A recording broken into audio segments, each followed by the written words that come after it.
Uncensored Truth podcast with your brother Old God and SamAnt over there from Viral Hip Hop News. Everybody that's going to watch this on YouTube, go ahead and hit that like button and make sure that you share this video. All right, man, this next story right here, we all know about Tekashi 6ix9ine's guilty plea, pleading guilty to about 8 to 9 counts last week. Well, 50 Cent, his former road dog, sat down, and talked about, him working with authorities. I'm going to play what 50 Cent says. We're going to have a discussion about this once again, man. Here goes 50 Cent. Culturally, they're going, gang, gang, gang. When I get on the record with them, I go, I am not gang, gang. I do not gang bang. Immediately. Because I don't like RICO. I don't like conspiracy. Right. Give me a homicide right now. I'll take a homicide right now before you give me that. Because, look, John Gotti will walk out the courtroom successful 3 times until they start calling him Teflon Don homicides. And then they come with that RICO and then you 23-1 Marion. Yeah, it's done. It get crazy. So like that those laws were designed for you not to escape them. So it'd be a tough. That term, when I saw what I saw in the paper, I feel like he's gonna tell on everything. That was a part that wasn't even an indictment. The stuff that they're saying that he's talking about is not an indictment. So he's offering that along with everything else, and then they added those new people to the indictment. So in 2019 and 2020, can this whole situation happen with 6ix9ine, and then him come home and still have a successful music career?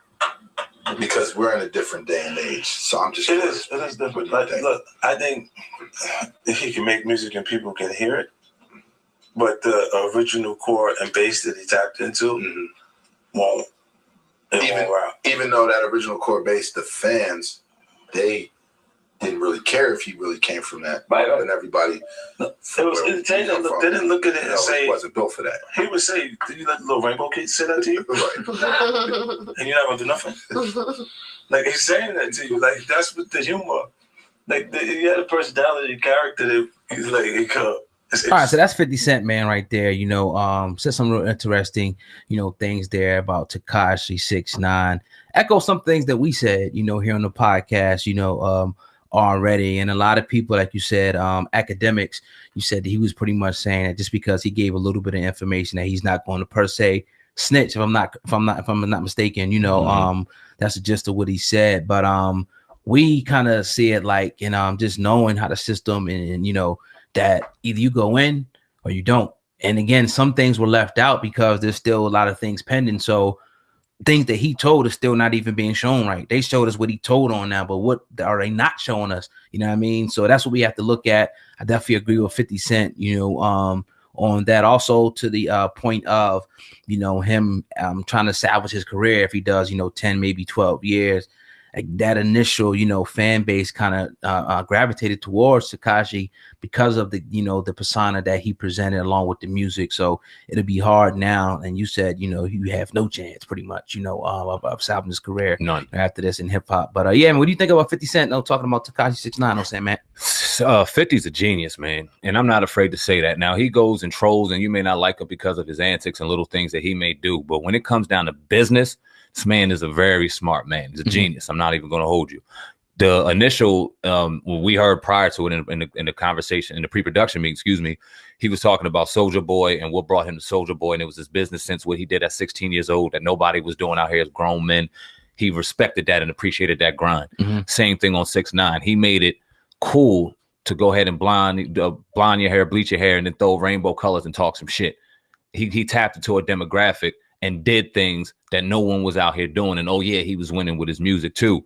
He respected the business, but he wanted to stay as far away from the persona as possible. We all know he'll beat a homicide, but he ain't trying to beat the RICO. He knows what to fuck with, what not to fuck with. 50's very smart in that regard. So I don't even want to go against what 50 says when it comes to his music career. I would jump to that real quick. Yeah.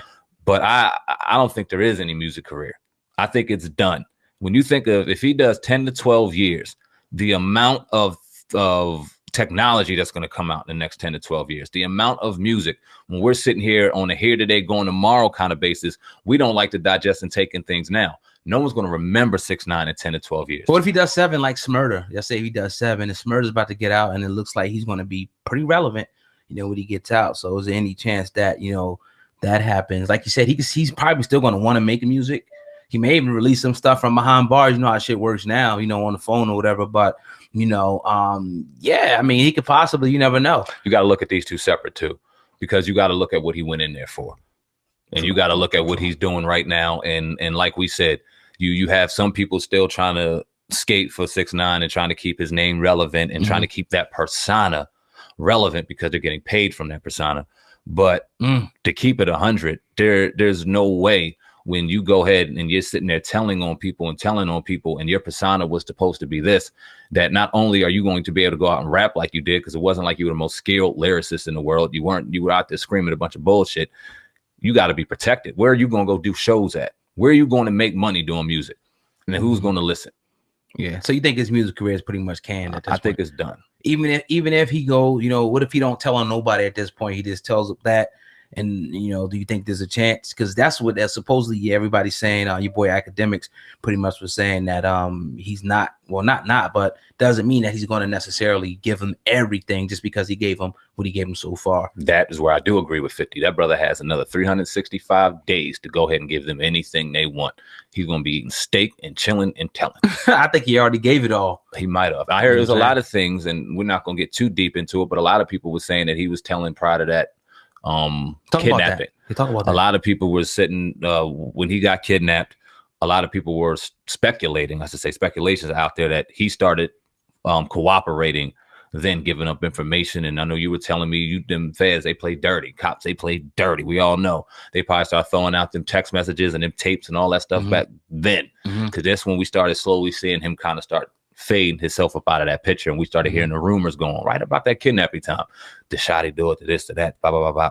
So I don't know. I mean, wiretaps are serious, you know what I mean, in a way that they pretty much thoroughly break down your organization better than you can even explain it, probably better than anybody can explain. They pretty much, you know, whether even you think you're running it like a crime syndicate, you are, you know, according to them, and they'll break it down and say, okay, this person was this person was this, the leader, the runners, you know, the testers. They'll break it down like that and put you in, you know, that RICO, and the fact that they got these guys on a wiretap, you know, supposedly, you know, guys threatening guys, guns and different things like that. Like 50 Cent said, it's a situation where it's designed to bury you. You know what I'm saying? It's designed to make you snitch. It's designed to make you turn, or you'll sit in that box, you know, all day long and be released when they want and do it. And, you know, and they'll take your life away. It's just that simple. So when you're faced with either having your life taken away, you know what I mean, or giving up everything, you know, against some cats that was already doing shit behind your back, it seemed like it was a pretty easy decision for 6ix9ine to do, in my opinion. I don't agree with it. I think it was cowardly, you know, but yeah, I think it was pretty easy. I don't think it took them long at all to do that. Let me ask you a question, because I don't see us really talking about this too much more, with probably until about 2020 when shit's really going down. Would you put more blame on his legal team that we've criticized a number of times throughout this whole situation since November, since it went down, or do you give credit to the feds for just having a foolproof plan? Did they walk in knowing if you don't tell on everybody, you will do life in prison? I think it's a situation where he's cold busted. It's almost like if you go, you know, and you did something, you didn't think it was on camera, and they got you on camera. And it's like, they didn't show you that shit. What you going to say? You know what I mean? It wasn't me. So, yeah, I'm not going to give, you know, of course they did a thorough investigation, you know, but yeah, I mean, his legal team they only can do what you say do. You know, at the end of the day, if they're saying like, and his legal team is probably telling them like, look, you know, plead guilty now, and we'll try to get you a better deal and at least, you know, save some of your life. If you don't, with the evidence that they got, so and so and so and so, this is what's probably going to happen. You're going to get 40, boom, boom, whatever years your life is going to be done. Take this, you got to look at both situations here. You got to think about quality of life. You know what I mean? And, you know, whatever, your career is done and all that, the street shit is done. Boom, you take the deal, you give them everything they need, they'll give you leniency, you can see the light of day one day. I think it was an easy decision that he made within seconds. Good point. Yeah, definitely. But yeah, man, you're tuned into the Uncensored Truth podcast with your brother, Old God, and SamAnt. Going in today on this Tuesday, it's been a great program today. I think I pretty much covered, I think that's it on the lineup. all the topics. We had a lot of great ones actually, today. But yeah, man, another episode in the books. Will be here Friday night at 8 p.m. live. That's Friday night at 8 p.m. Eastern Standard Time, I should say, on Hip Hop News Uncensored for our official live show.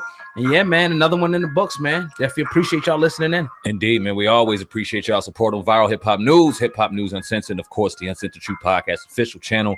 Let me give a special thank to the people over there who rock with us. Yes. We had somebody in the comment section get mad at you because you compared, or you said Tommy Lauren and Charlamagne were friends.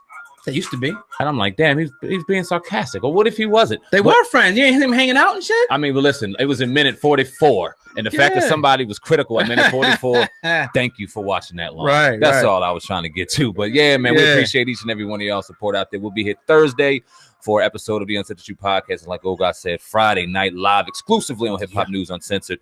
We're going to tear the building up. We'll have the phone lines open. Yes. Maybe some guests, who knows, man. But we're looking forward to it. Appreciate each and every one of y'all. Another episode of the books. We out of here, man. We out of here. Peace.